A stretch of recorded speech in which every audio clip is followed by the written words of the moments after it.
Pemirsa, gaya komunikasi Bakoboy ala Menteri Keuangan Purbaya Yudi Sadewa terus menyedot perhatian, tak terkecuali oleh mantan Kepala Komunikasi Kepresidenan Hasan Nasbi. Kendati dikritisi, Purbaya mengklaim gaya ceplas-ceplosnya justru efektif dapat mengembalikan tingkat kepercayaan masyarakat kepada pemerintah. Benarkah? Menteri Keuangan Purbaya Yudi Sadewa tak henti-hentinya menjadi buah bibir.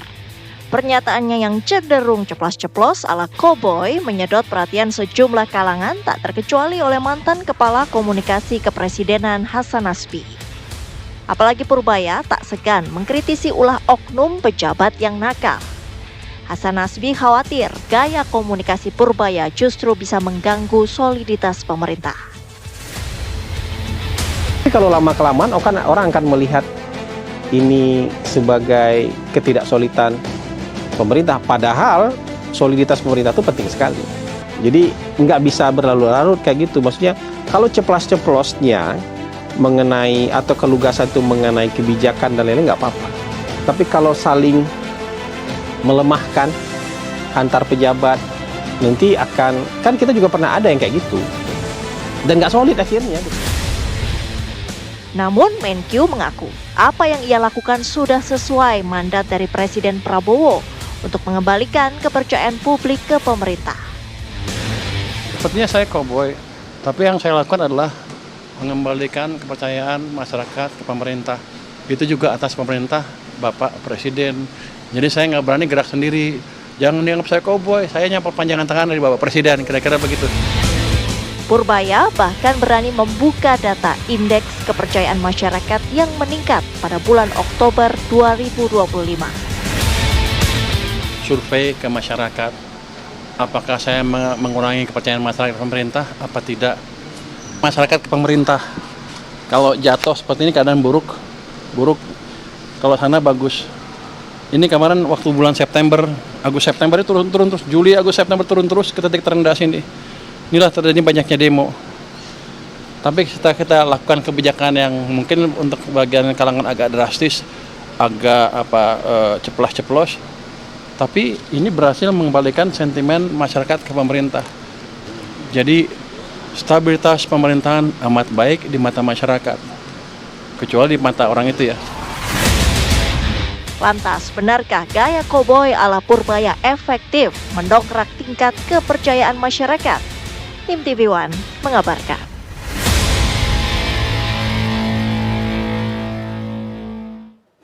Pemirsa, gaya komunikasi koboi ala Menteri Keuangan Purbaya Yudi Sadewa menyedot sejumlah perhatian, tak terkecuali dari mantan Kepala Kantor Komunikasi Kepresidenan Hasan Nasbi. Purbaya mengklaim gaya ceplas-ceplosnya lah yang justru bisa menaikkan tingkat kepercayaan publik. Benarkah? Untuk membahasnya, kita sudah bergabung dengan pakar komunikasi politik Universitas Pendidikan Indonesia, Prof. Karim Suryadi. Selamat sore, Prof. Karim. Selamat sore, Adit. Baik, sebelum kita menganalisis gaya komunikasi dari Purbaya, saya ingin ke Hasan Nasbi terlebih dahulu yang mengkritisi gaya komunikasi dari Purbaya ini yang katanya dapat mengganggu soliditas dari pemerintahan Prabowo Subianto. Benarkah menurut Anda seperti itu?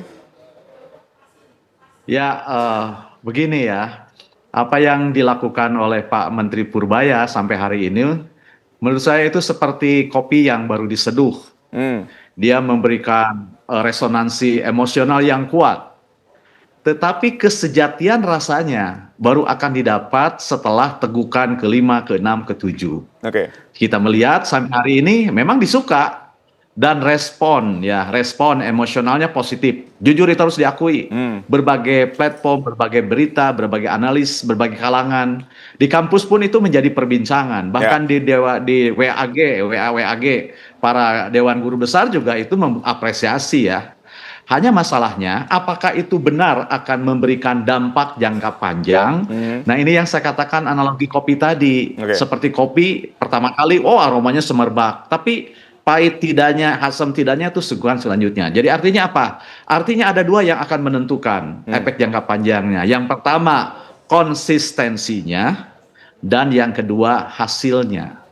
Betul bahwa ekonomi, keuangan, fiskal itu persepsi. Dalam pengertian untuk seberapa persen dipengaruhi oleh persepsi, apalagi ini menyangkut seorang pejabat publik yang penting yang menangani urusan keuangan. Ya. Jangan lupa ada teori yang mengatakan bahwa words move markets. Kata-kata seorang pejabat fiskal itu bisa menggerakkan pasar. Itu pasti. Kita melihat bagaimana respon pasar terhadap pergantian Sri Mulyani dengan Purbaya. Kita tahu itu. Turun, kemudian naik. Artinya responnya memang bagus. Jadi efektif atau tidaknya dalam jangka panjang, faktornya dua, konsistensi dan kebijakan. Lalu terkait dengan kritik Hasan Nasbi, menurut saya ada benarnya juga ya. Karena begini, saya sudah katakan bahwa apa yang dikerjakan oleh Pak Purbaya ini punya satu sentimen positif, sekaligus juga ada sinyal negatifnya. Sentimen positifnya adalah ada citra tentang kejujuran dan persepsi tentang kredibilitas Sang Purbaya yang bukan hanya ceplas-ceplos, bukan hanya berani membuka sesuatu, tetapi ia coba mereformasi gaya komunikasi keuangan yang berjarak, yang hati-hati dengan gaya yang sederhana dan vulgar. Nah, ini respon positifnya adalah memberikan angin segar dan pencitraan tentang kejujuran. Jangan lupa ya, kejujuran itu melambangkan otentisitas komunikasi. Dan bagi bidang-bidang yang sangat sensitif, otentisitas itu lebih penting dari sekedar retorika saja. Jadi komunikasi fiskal bukan soal retorika. Baik, Prof. Yang Karim. menentukan kepercayaan itu adalah otentisitas, dan itu sudah terpenuhi. Tapi kita melihat sinyal negatifnya. Apa sinyal negatifnya? Misalnya respon terhadap tindakan Purbaya membuka WUS. Banyak tokoh yang ngomong, ya, bahkan bukan hanya tokoh di luar kekuasaan, tapi di dalam lingkaran pemerintahan. Termasuk ketika ia membuka tentang dana kas daerah yang nganggur, yang ada di bank. Itu kan respon kepala daerah. Jadi ini bisa menunjukkan desonansi. Tetapi menurut saya sejauh tidak bertabrakan dengan kebijakan presiden, ya, sejauh tidak bertabrakan dengan kebijakan presiden, ini tidak jadi masalah. Mungkin inilah ya yang dimaksudkan oleh Presiden Prabowo Subianto beberapa hari yang lalu, bahwa saat ini ada menteri yang ditugaskan sebagai striker, dan mungkin Purbaya adalah salah satu strikernya, gitu ya. Betul. Yang lain mungkin ini kan yang disampaikan Purbaya sebetulnya ketika dia berbicara bahwa ala koboynya ya atas perintah dari Pak Prabowo, makanya dia tidak peduli dengan yang lain kan? Ya iya, tentu saja, saya yakin tentu saja. Oleh karena itu saya selalu melihat dan menilai apa yang dikatakan, dilakukan Pak Purbaya ini dalam konteks dia sebagai pembantu presiden yang khusus menangani urusan keuangan yang sangat sensitif itu. Jadi kalau dia selama ini, jadi saya pernah gambarkan, itu kan seperti lukisan besar, seperti mural Presiden Prabowo yang dibangun oleh evidence based, big vision, dan ketata kelolaan gitu ya. Nah, Purbaya adalah seorang yang tampil dengan warna yang mencolok gitu, yang menarik perhatian dari sekian warna yang ada di mural Pak Prabowo itu.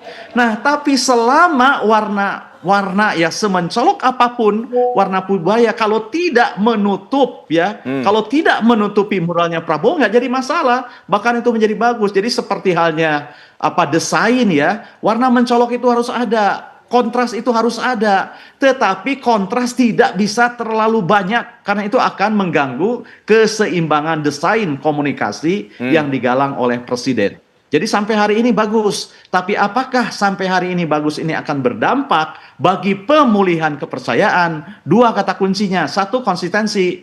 Sebab kalau dilakukan sekejap, kalau episodik itu biasanya yang episodik itu teatrikal gitu ya, atau dramaturgi gitu ya, penceritaan sekejap hanya sebagai pemanis mata saja. Tapi kalau konsisten, apakah Anda di sini melihatnya ini adalah efek dari dramaturgi tadi atau memang tadi otentik dari seorang Purbaya? Sejauh ini otentik, karena saya melihat Purbaya bekerja dari ruang data dan tidak mencari tepukan. Sejauh ini ya, sejauh ini. Tapi ke depan saya tidak tahu, karena mungkin tekanan akan banyak gitu ya. Meskipun kata presiden, oh ya oke, kamu saya backup, kamu minta 5 saya kasih 10. Tapi kan ada kanan kirinya aktor-aktor yang juga mencari panggung gitu ya. Prof, tapi kan tidak semua nyaman dengan gaya komunikasi Purbaya, terutama ya tadi ada di internal kabinet Pak Prabowo sendiri. Nah itu dia saya bilang, itu yang akan menekan meskipun Pak Purbaya ini diizinkan, direstui, bahkan didorong oleh presiden, tapi kan kanan kirinya juga orang yang punya kekuasaan, punya pengaruh, dan punya motif nyari panggung juga gitu ya. Nah ini yang saya bilang, Jadi keberanian Purbaya ini harus dibingkai dengan strategi gitu ya. Baik. Jadi dia harus, ya saya yakin lah dia sudah tahu ya kapan. Jadi saya katakan keberanian itu kan tidak selamanya berdiri dan berteriak ya. Kadang harus duduk dan diam juga gitu ya. Baik. Jadi Tapi benarkah inilah ini dapat momennya, mengganggu ini momennya. soliditas dari kabinet Pak Prabowo sendiri? Sejauh ini tidak ya. Baik. Sejauh ini tidak, karena apa yang dilakukan itu masih dalam frame pemerintahan Prabowo yang evidence based, kemudian big vision, dan Prabowo kan berkali-kali mengatakan saya akan bongkar kan gitu ya. Saya akan lawan, saya tidak akan pernah takut selama rakyat mencintai saya akan berani. Tidak akan takut, tidak akan mengenal kasihan untuk maling-maling dan untuk hal-hal yang perlu dilakukan. Jadi menurut saya ini adalah terjemahan versi Purbaya atas ancaman, atas tindakan, atas komitmen Presiden Prabowo untuk memerangi hal-hal yang menjadi kepompong ya, hal-hal yang menjadi baksil-baksil perkembangan ekonomi dan pembangunan. Jadi menurut saya masih in line with, masih sejalan gitu ya. Jadi dan kita tidak usah terjebak pada gaya. Sebenarnya yang kita nantikan sebenarnya hasil dari gebrakan ini. Oleh karena itu maka saya bilang, kalaupun dia masih bisa konsisten, tidak episodik, bagaimana hasilnya gitu ya. Baik. Bagaimana hasilnya. Pasar akan merespon ini, performance ekonomi fiskal akan mengikuti ini gitu ya. Jadi ini tidak bisa dinilai dari awal, meskipun ya kita gembira ada respon yang positif, angin segar, mudah-mudahan aja ini menjadi pengungkit kinerja ekonomi yang makin baik gitu ya. Baik. Hasil adalah sesuatu yang sifatnya jangka panjang, tapi ketika kita berbicara masalah komunikasi yang efektif, apakah itu sudah terjadi saat ini, mengembalikan kepercayaan publik kepada pemerintah, apalagi kita melihat bahwa hari ini Purbaya ini menjadi media darling gitu ya? Sampai saat ini efektif, karena komunikasi efektif itu apa yang disampaikan oleh Purbaya diterima oleh masyarakat. Karena analoginya sederhana gitu ya. Contoh misalnya soal dana daerah gitu ya. Bagaimana mungkin daerah meminta transfer ditambah kalau sudah ada pun disimpan? Kan ini sangat sederhana logikanya. Ya. Jadi justru menurut saya Purbaya ini mencoba menyederhanakan matrik-matrik ekonomi yang kadang rumit dengan simbol-simbol yang abstrak yang jauh gitu ya, yang tak terjangkau dengan cara-cara yang sederhana. Saya suka ini dan harus dilakukan ini. Jadi menurut saya dalam hal dimensi kejujuran dari gaya komunikasi publiknya harus dipertahankan. Tetapi dari dimensi kepekaan fiskalnya, nah ini yang harus dikontrol. Dia tahu kira-kira ini indikasi respon pasar seperti apa, respon investor seperti apa, dia akan tahu. Saya yakin dia melakukan audit komunikasi. Makanya tadi dia tunjukkan bagaimana tingkat kepercayaan masyarakat pasca dia diangkat sejak 8 September kan gitu ya. Betul. Itu artinya apa? Dia bekerja dari ruang data. Bukan hanya data ekonomi yang akan dia bicarakan, tapi juga dia mengkaji tentang dampak apa yang dia ucapkan. Ini bagus, evidence based gitu ya. Tapi berbicara, jadi kalau ada misalnya berbicara kritik, soal wajar strategi, saja. Dan jangan lupa, seperti apa Prof yang harus diterapkan oleh Pak Purbaya agar tadi komunikasinya efektif ke masyarakat, juga dapat efektif ke dalam kabinet itu sendiri?